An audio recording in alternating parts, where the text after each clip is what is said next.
Assalamualaikum warahmatullahi wabarakatuh. Perkenalkan, kami dari kelompok 1 yang akan membahas materi tentang pajak penghasilan pasal 22.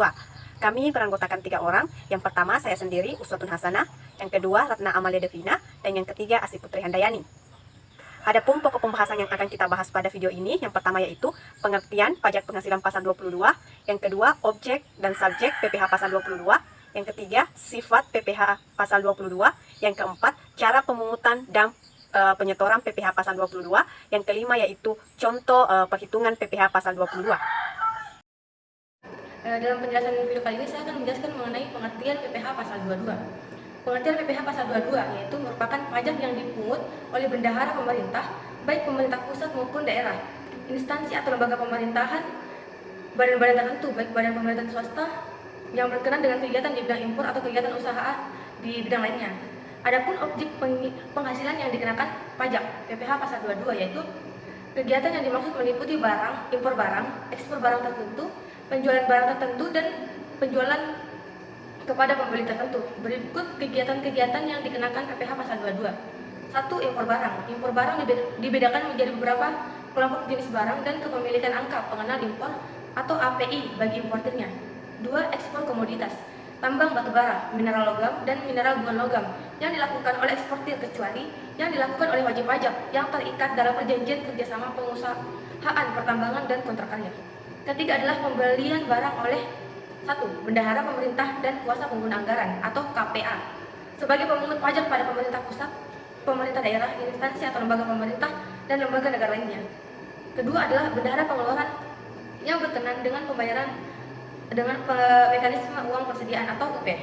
Yang ketiga ada kuasa pengguna anggaran atau KPA atau pejabat penerbit surat yang diberi delegasi oleh kuasa pengguna anggaran atau KPA berkaitan dengan pembelian barang kepada pihak ketiga melalui mekanisme pembayaran langsung atau LS. Adapun objek keempat yaitu pembelian barang dan atau bahan-bahan untuk kegiatan usaha oleh badan usaha tertentu meliputi. Yang pertama adalah badan usaha milik negara dan badan-badan tertentu yaitu PT Pupuk Sriwijaya Palembang, PT Petrokimia Gresik, dan PT Pupuk Ujang dan lain-lainnya. Kelima adalah objek penjualan hasil diproduksi kepada distributor di dalam negeri oleh badan usaha yang bergerak dalam bidang usaha industri semen, kertas, baja, otomotif, dan farmasi. Yang keenam ada objek penjualan kendaraan bermotor di dalam negeri oleh agen tunggal pemegang merek atau ATPM, agen pemegang merek atau APM, dan importir umum kendaraan bermotor tidak termasuk alat berat. Ketujuh ada objek penjualan hasil produksi kepada distributor dalam negeri oleh produsen atau importir bahan bakar minyak, bahan bakar gas, dan pelumas. Kedelapan adalah objek pembelian bahan-bahan berupa hasil kehutanan, perkebunan, pertanian, peternakan, dan perikanan yang belum melalui proses industri manufaktur yang dilakukan oleh badan usaha industri atau eksportir. Baik, sekarang akan saya lanjutkan materinya. Adapun materi yang akan saya bahas yaitu tentang sifat pemungutan PPh pasal 22 dan subjek PPh pasal 22. Yang pertama yaitu sifat pemungutan. Pemungutan PPh pasal 22 dapat bersifat final dan tidak final. Pemungutan pajak bersifat final artinya pajak yang telah dibayar oleh wajib pajak melalui pemungutan oleh pihak lain dalam tahun berjalan tersebut tidak dapat dikreditkan pada total PPh yang berutan dan akhir suatu tahun saat pengisian SPT tahunan PPh. Sebaliknya, pemungutan bersifat tidak final berarti pajak yang sudah dipungut oleh pemungut atau dibayarkan dapat dikreditkan atau diperhitungkan sebagai pembayaran pajak penghasilan dalam tahun berjalan oleh wajib pajak yang dipungut. Setiap kegiatan yang dipungut PPh pasal 22 bersifat tidak final, khususnya untuk PPh pasal 22 atas penjualan bahan bakar minyak dan bahan bakar gas oleh produsen atau importir. Pemungutan PPh pasal 22 bersifat final untuk penyerahan kepada penyaluran atau agen, sedangkan bersifat tidak final untuk penjualan kepada selain penyalur atau agen. Adapun perhitungan PPh pasal 22, PPh pasal 22 dihitung dengan mengalihkan tarif dan dasar pengenaan pajak. Dasar pengenaan pajak dalam PPh pasal 22 meliputi nilai impor, nilai ekspor, dan harga beli atas pembelian barang oleh instansi tertentu atau harga jual atas penjualan hasil produksi oleh usaha bidang tertentu. Yaitu seperti PPh pasal 22 sama dengan tarif kali dasar penerimaan pajak. Selanjutnya yaitu saya akan membahas tentang subjek yang dikenakan PPh pasal 22. Subjek yang dikenakan PPh pasal 22 ini dikenakan wajib pajak oleh badan-badan usaha tertentu, baik milik pemerintah maupun swasta, yang dilakukan kegiatan perdagangan ekspor, impor, dan reekspor. Subjek pemotongan PPh pasal 22, subjek pemotongan PPh pasal 22 ini terbagi menjadi dua kategori utama, yakni pemungutan atau pemotongan PPh pasal 22. Yang pertama yaitu Band Devisi dan Direktur Jenderal Biaya Cukai atas objek PPh pasal 22 impor barang. Yang kedua, bendahara pemerintah dan kuasa pengguna anggaran atau disebut KPA sebagai pemungut pajak pada pemerintah pusat, pemerintah daerah, instansi atau lembaga pemerintah dan lembaga-lembaga negara lainnya berkenan dengan pembayaran atas pembelian barang. Yang ketiga yaitu bendahara pengeluaran berkenan dengan pembayaran atas pembelian barang yang dilakukan dengan mekanisme uang persediaan atau disebut dengan UP. Yang keempat yaitu kuasa pengguna anggaran atau KPA atau pejabat penerbit surat pemerintah pembayar yang diberikan delegasi oleh kuasa pengguna anggaran berkenan dengan membayar atas pembelian barang kepada pihak ketiga yang dilakukan dengan mekanisme pembayaran langsung. Yang kelima yaitu badan usaha milik negara atau BUMN, yaitu badan usaha yang seluruh atau bagian dasar modalnya dimiliki oleh negara melalui penyertaan secara langsung yang berasal dari kekayaan negara yang dipisahkan, yaitu meliputi seperti PT Pertamina Persero, PT Perusahaan Listrik Negara Persero, PT Perusahaan Gas Negara Persero, PT Telekomunikasi Indonesia Persero Tbk, PT Garuda Indonesia Persero, badan-badan usaha milik negara yang berkenan dengan pembayaran atas pembelian barang dan atau bahan-bahan untuk keperluan kegiatan usahanya. Yang keenam yaitu industri dan eksportir yang bergerak dalam sektor kehutanan, perkebunan, pertanian, peternakan, dan perikanan atas pembelian bahan-bahan dari pedagang pengumpul untuk keperluan industrinya atau ekspornya. Yang ketujuh yaitu industri atau bahan usaha yang melakukan pembelian komoditas tambang batubara, mineral logam, dan mineral bukan logam dari badan atau orang pribadi pemegang izin usaha tambang.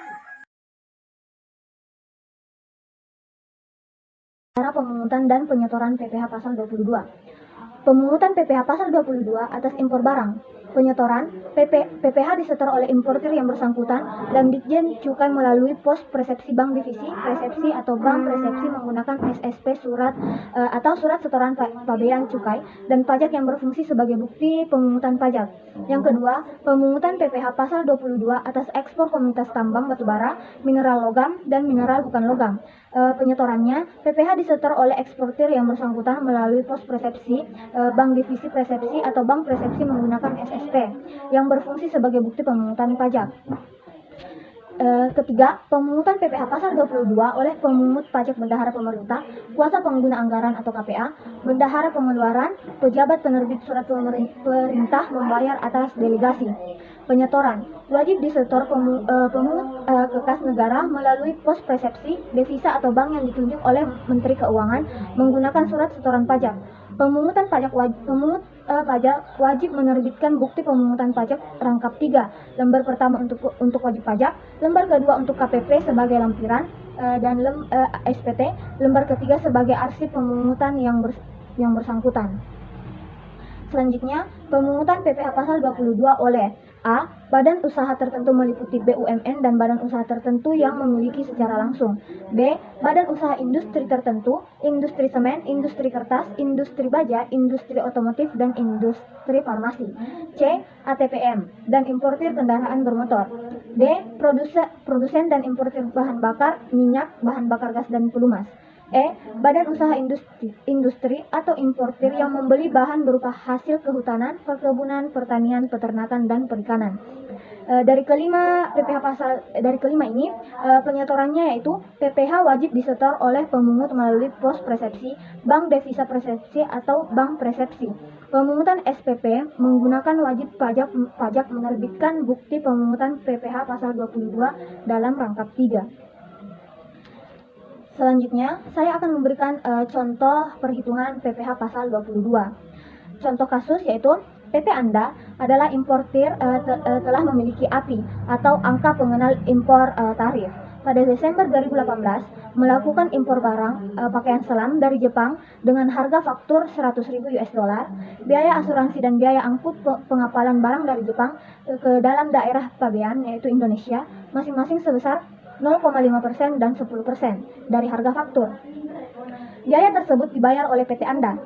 Tarif pabean masuk 10% dari CIF atau Cost Insurance dan Freight. Pungutan lain yang sah di daerah pabean adalah 10 juta. Kurs yang ditetapkan oleh Menteri Keuangan pada saat itu adalah US dollar 14.500, sedangkan kurs Bank Indonesia adalah 14.540. Hitunglah PPh pasal 22 yang harus dibayar oleh PT Anda. Mari kita ke cara pengerjaannya. Untuk kasus PPh 22 PT Anda, yang pertama kita lakukan yaitu satu, menghitung nilai impor. Harga faktur sama dengan 100.000 US dollar. Biaya asuransi 0,5% dikali dengan cost, yaitu harga faktur. Jadi hasilnya yaitu 500 US dollar. Terus biaya angkut atau freight itu 10% dikali dengan cost, maka hasilnya yaitu 10.000 US dollar. Terus CIF atau cost insurance dan freight, hasilnya yaitu kita tambah harga faktur tambah dengan insurans atau asuransi ditambah dengan hasil freight atau biaya angkut, maka hasilnya yaitu 110.500 US dollar. Terus biaya masuk 10% dikali dengan CIF sama dengan 11.050 US dollar. Nilai impor US dollarnya yaitu 121.550. Hasil ini didapat dari CIF ditambah dengan biaya masuk. Nah, untuk mengetahui nilai impor dalam bentuk rupiahnya, maka kita harus mengalihkan nilai impor ini dengan 14.500 sesuai dengan peraturan Jenderal Direktur Keuangan, yaitu 14.500, maka hasilnya yaitu 1.762.475.000 rupiah. Pungutan lain di daerah pabean yaitu 10 juta. Maka untuk mengetahui nilai impor dalam bentuk rupiahnya, kita harus menambahkan 1,7 miliar ini dengan 10 juta atau pungutan lain ini. Maka NI-nya atau nilai impornya yaitu 1.772.475.000 rupiah.